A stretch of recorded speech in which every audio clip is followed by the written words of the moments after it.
सरकार चाष और चाषीर विकास पई योजना उपरे योजना करुछंती किंतु ना चाषर विकास होउछि ना चाषीर कृषक ताहार फसल उचित मूल्य पाइबा पई सरकार धान मंडी निर्माण करिछंती किंतु प्रत्येक वर्ष राज्यर विभिन्न स्थान में धान मंडीर अव्यवस्था खबर आसुछि। एही परिप्रेक्षी में आज श्री नृसिंहनाथ कृषक संगठन एवं ऋषिकुलिया रयत महासभा द्वारा एक दाबी पत्र भंजनगर उपजिलापाल द्वारा गंजाम जिलापाल को दि जाइथिला। आज शताधिक चाषी भाई माने भंजनगर उपजिलापाल कार्यालय एकत्रित होते। यह कार्यालय सभापति प्रसन्न कुमार विश्वाल नेतृत्व में संग्रामी नेता तथा वरिष्ठ आईनजीवी सोमनाथ नायक, सानुज कुमार स्वाई, कृष्णचंद्र पट्टनायक, गौरहरी गौड़ प्रमुख उपस्थित रही। चाषी मानक मुख्य दाबी जे कटनी छटनी को रोकवा, पंजीकृत चाषी धान उठाइबा, अभावी धान बिक्री को बंद करने, चाषी को टोकेन शीघ्र देवा एवं गाड़ी भड़ा अखा लेबर खर्च सरकार बहन करने आदि मुख्य दाबी रही। तेणु देखा बाकी रहा जे केबे एवं केमिति सरकार चाषी समस्यार समाधान करुछंती। भंजनगर पुरुषोत्तम महापात्र रिपोर्ट, विकल्प समाचार।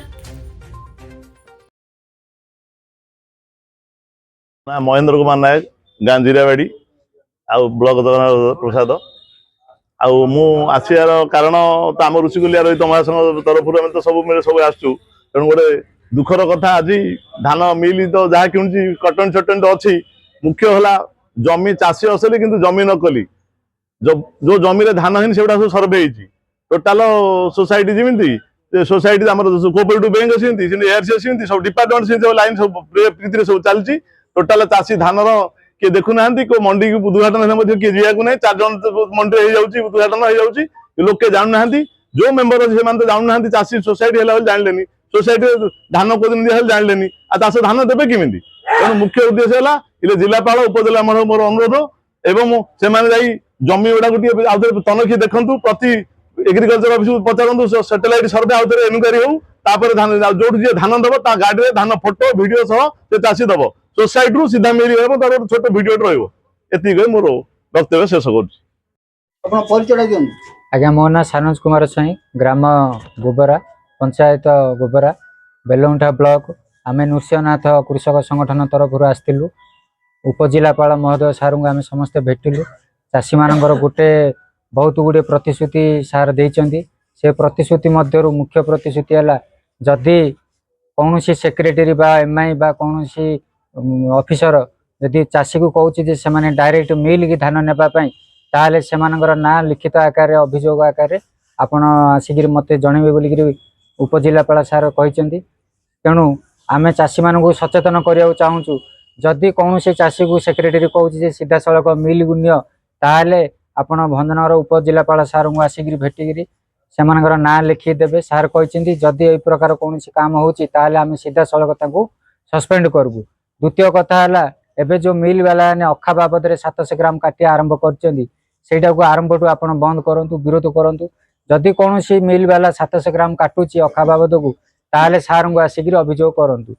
नहले आपन जदि अभियोग करेनि ताले मिल वाला ने यहाँ नियम लागू करदे। तेणु आप समस्त चाषी कूल को अनुरोध आपण मैंने कौन प्रकार भय न करी सार को आसिक जनातु जे अखा बाबद को एम 700 ग्राम काटुचंदी।